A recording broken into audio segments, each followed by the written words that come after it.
Welcome to the MDedge psychcast. I'm Nick Andrews.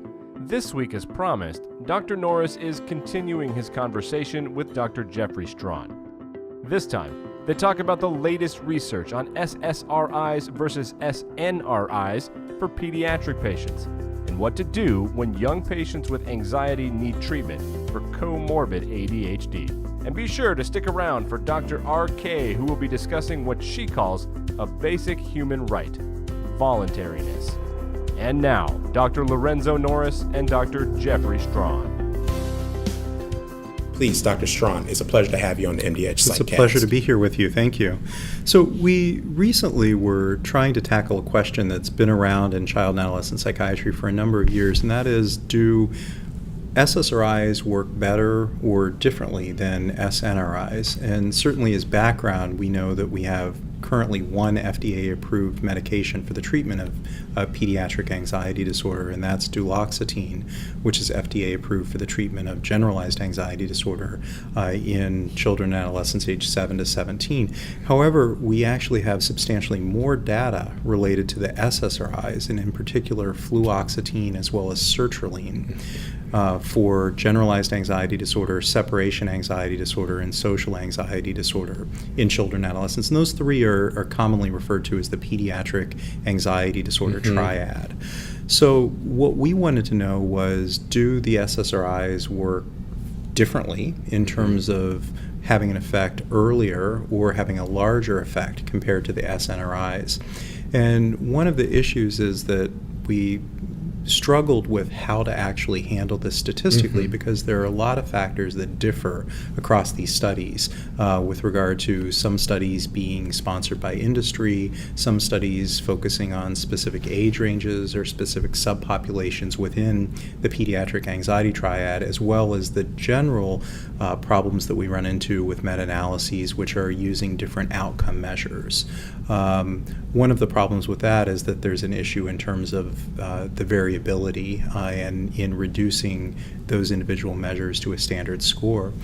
So we were able to deal with a number of those issues which previously were somewhat analytically intractable, and we're able to use some advanced statistical modeling with some very talented colleagues in Cincinnati, Dr. Mills and Dr. Cornwall. And what we were able to do is to look at the magnitude as well as that trajectory of response for the SSRIs compared to the SNRIs. Well, briefly, what we saw is that for the SSRIs, there's an earlier as well as faster improvement in anxiety symptoms over time compared to the SNRIs, which are associated with a smaller improvement and a slower improvement over time. So I want to make sure I heard you. With the selective serotonin reuptake inhibitors, you saw an earlier improvement of a greater magnitude, more so than with the SNRIs. That's correct. And actually that difference for the SSRIs really emerged around the second week of treatment. Okay. So it's something that actually happened fairly quickly. Now again, at the second week of treatment, we were talking about a smaller effect size. That would be something in the order of a Cohen's d of about 0.2, whereas by week 6, that was substantially larger, about a Cohen's d of 0.44. Wow. That is really interesting, because when I think of that treatment triad that you mentioned of fluoxetine, sertraline, as well as duloxetine, those medications actually, and when I think about their half-lives, particularly fluoxetine, I would be a bit surprised that we would actually maybe see a response that quickly in perhaps that group, maybe that was taking fluoxetine. And obviously duloxetine in and of itself is notorious in terms of its shorter half-life and things of that nature. Do you have any thoughts in regards to that? Yeah, it's a really interesting point. So it's one where potentially the pharmacokinetics don't explain the whole picture. And I think this is something that we've struggled with in psychiatry for a number of years, although it's interesting, if I can maybe be tangential for a moment. Please. When we look at the trials of antidepressants in anxiety disorders, we often see separation from placebo around week 2. And this is something that when we think in terms of traditional pharmacokinetic models doesn't necessarily make sense. Right. However, based on some recent work in terms of animal models, what we know is that there are probably two sets of changes that are happening synaptically. One is the longer term effects, but we also know that there's probably a very acute effect with regard to serotonergic transmission that may subserve that difference that you see at week 2. Wow.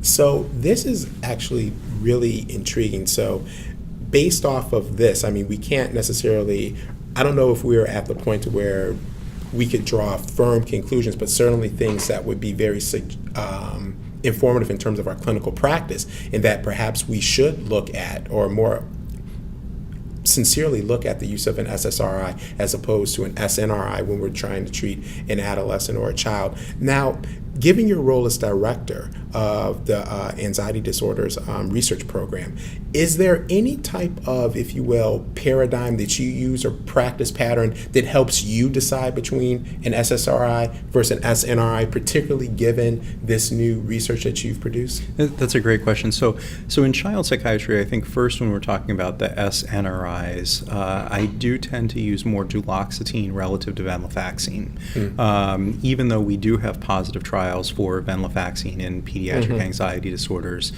One of the issues there is that with the venlafaxine, of course, we have a significantly shorter half-life. Yes. We have a lot more variability in terms of metabolism, given the 2D6 dependent metabolism of venlafaxine. And venlafaxine also is a little bit less predictable from the standpoint of, say, for example, if I have an ultra-rapid 2D6 metabolizer, they're actually going to have more desvenlafaxine relative to venlafaxine, and as a consequence, they're actually going to have more noradrenergic effect relative to serotonergic effect. Similarly, if I had a poor metabolizer, I would end up with something that looks more like an SSRI because they'd have more venlafaxine relative to desvenlafaxine. So I think that heterogeneity with venlafaxine in particular in the pediatric population makes it a little bit more difficult to use and certainly to predict, as opposed to duloxetine, which of course also is then on label, at least when I'm treating generalized anxiety disorder. I still tend to use the SSRIs as first-line medications when I'm treating a pediatric patient with an anxiety disorder. Probably the big differences are in terms of tolerability. Certainly with the SSRIs, we tend to see a little bit more activation. Yes. And so that tends to be something that, even though it's more specific to the SSRI, I tend to still use the SSRI but start at a lower dose. So typically, for example, if I'm starting sertraline, I might start at 12.5 in an anxious child or adolescent as opposed to 25. If I'm starting escitalopram, I might start at 5 milligrams instead of 10 milligrams. Now, that being said, because of our meta-analysis and given how important the dosing is overall, we tend to start at 5 milligrams of escitalopram for 2 days and then go to 10 milligrams, as opposed to starting at 5 milligrams, seeing the patient back in 2 to 4 weeks, and then increasing, just because it is so important to titrate. Now, and this is something I've always I've been curious about, or to ask about, and again, it goes back to this use of SSRIs in adolescents. Do you have any particular concerns or things that you think about, particularly when using fluoxetine, given its long half-life? I mean, you at this point, it's almost essentially a depot medication. But I mean, how do you maybe think about the proper use of it, and actually even explain it to families? Because this is a medication that can be in your system for quite some time. Right. So again, I think what you're getting at is just the general pharmacodynamic and kinetic differences across the antidepressant medications. And thinking about the ones where we have evidence in the pediatric anxiety disorders, we have sertraline, which has a very, very short half-life, versus fluoxetine, which has a significantly longer half-life. What we do know is certainly it takes longer to get to steady state for fluoxetine, and in general there's been probably a belief, although not entirely based on evidence, that we have to be at steady state to have a therapeutic effect. Certainly when we look at the data for fluoxetine, we don't see that that's the case. I think what's probably more problematic is that if I do run into a side effect with the longer acting medication, it's going to take considerably longer for that to wear away. So one of the issues is versus in a child who maybe is at risk for developing bipolar disorder, meaning they have a family history, that may tend to make me not use fluoxetine initially. I might tend to choose a shorter acting medication, although I think it's worth mentioning that even as we're talking about shorter acting medications, I'm still not using or recommending paroxetine just because it has such a short half-life and may be associated with significant discontinuation issues that are even compounded in the pediatric population. So if we look at some of the pharmacokinetic data for paroxetine, some of those data suggest that in a prepubertal patient, you may need to be dosing at TID. So, which certainly I think from a compliance standpoint is... Absolutely. I'm not a child and adolescent psychiatrist, but it's so difficult just to get adults to comply and with, if you will, once daily dosing. Now, your meta-analysis, it was looking at SSRIs and SNRIs in anxiety disorders. I want to make sure I understand that. Frequently, as we all know, there's a great deal of comorbidity. Do you, as you think forward or look into the future, do you think that we would find, with these, do you think that we'd find similar results, say for instance, in an adolescent who's diagnosed with unipolar depression as well as generalized anxiety disorder? So that's actually an interesting question, and actually something that's been looked at. So it's been looked at in pediatric patients with OCD and also in pediatric patients with major depressive disorder.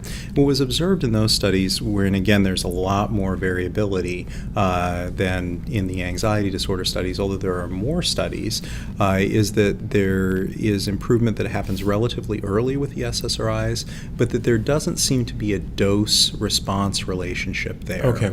And that contrasts with a meta-analysis that was published by Block and colleagues in the American Journal of Psychiatry a couple of years ago that actually, for I think the first time, showed a very, very nice relationship between the imipramine equivalents of an SSRI and the overall improvement. And again, I mean, this is something that I'm sure you, like me, routinely encounter in practice. A patient has a partial response at 20 milligrams of fluoxetine, we increase the dose. We actually had no evidence for that until several years ago when this analysis was published.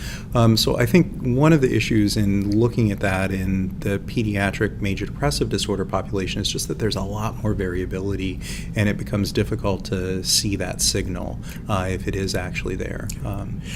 Well, that is very informative. And now I'm going to ask you, which is, I think, on many clinicians' mind, again, that comorbidity question, but I would ask you that comorbidity question in terms of the concept of generalized anxiety or anxiety spectrum disorders in the setting of comorbid attention deficit disorder or attention deficit hyperactivity disorder. And I myself, when speaking with my colleagues and even when dealing with young adults, that is, for me, a continual struggle in terms of really trying to understand what is the best medication, what is indicated, and do I really understand how, if you will, if I'm giving a stimulant medication, and whether it's an SSRI or SNRI, what their effects are together.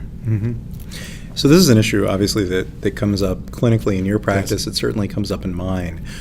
One of the issues is that when we look at the treatment studies, and this is a place where we actually have a couple of treatment studies in the pediatric population, we see the difficulties associated with the comorbidity. And I'll say a little bit more about that. So the first study to really look at this was a sequence treatment study that looked at individuals with ADHD and anxiety disorders. And they were first treated with open label methylphenidate. And then they could be randomized if they had persistent anxiety to fluvoxamine or placebo. One of the issues in this study is that so many folks improved in terms of their quote-unquote anxiety symptoms with open-label methylphenidate that you actually didn't have sufficient numbers to have statistical power for your second randomization. So one of the issues that I think comes into play here is this issue of comorbidity versus syndromic overlap. And even that doesn't necessarily have to be a black and white thing, right? So there may be some symptoms that we attribute to the ADHD, like the inattention or distractibility, which we know are also symptoms of major depressive disorder and generalized anxiety disorder and associated with many other psychiatric disorders. So in improving the inattention and distractibility, as well as the anxiety that potentially comes from not being able to get through your assignments, struggling in school, et cetera, you may no longer meet criteria for the anxiety disorder. So if we look to the guidelines, which are a bit outdated at this point, it suggests that you treat the primary disorder first. Okay. However, if you look at the treatment studies, it probably suggests that you treat the ADHD first. You read my mind. That was the question I was going to ask, because I still try to follow kind of the old clinical wisdom not to do two things at once. So when you encounter a new patient, there could be a tendency to start both medications, but you still, if something works or if something goes wrong, I'm not going to know exactly what happens. So that's always a question on my mind. Which one should I start first? Should I start the SSRI or SNRI, or should I start the stimulant medication? If I'm hearing what you're saying based off of actually what the evidence is currently, we could certainly make a case for starting stimulant medication first, if I heard you correctly. Correct. And I think your intuition is dead on. I think the other thing that's sometimes helpful is talking with the patient and the family in terms of why you're doing what you're doing. In other words, hey, I think there are two things going on here, but I'm worried about if we start treatment X versus treatment Y at the same time, we may not know which one got you better, or in some cases, which one didn't, or maybe made things worse.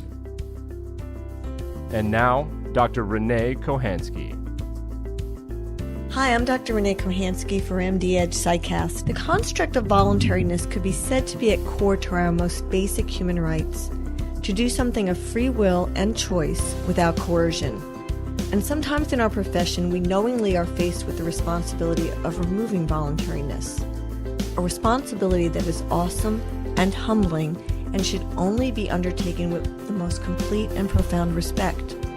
That is why there are safeties built into involuntary hospitalization and involuntary medication. But to take voluntariness even broader, how many times do we voluntarily consent to something, but the consent is in fact not voluntary, and there are no safeties built in? For example, how about the new jargon terms of service? In today's society, it's almost an imperative to have smartphones or computers. Some states require only electronic prescribing for scheduled substances. So we're state compelled to have that technology. And to have that technology, we need software. And to have that software, we are required to accept the terms of service of that software. Is that voluntary? One could argue, well, you don't need a particular software, but you do need some software and some terms of service. But truly, maybe you find none of those terms of service are acceptable to you. Well then, what are your choices now? Is it your choice to not prescribe scheduled substances? Really? So I ask then, is your acceptance of the terms of service voluntary? Are you doing this of free will and choice without coercion? What about medical insurance? Our patients have to sign forms allowing disclosure of information in order to receive reimbursement for medical services. And sometimes we have to write outpatient treatment reports in order for our patients to receive coverage for their medical treatment. Do our patients really want information disclosed, even when they've signed the forms? Is that voluntary? The fact they won't be reimbursed if they don't sign the form, is that of free will and without coercion? How about medication?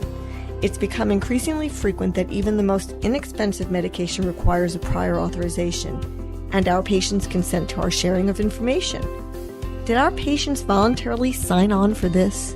Did we? Technology avails us to spectacular new worlds, but I do ask at what price?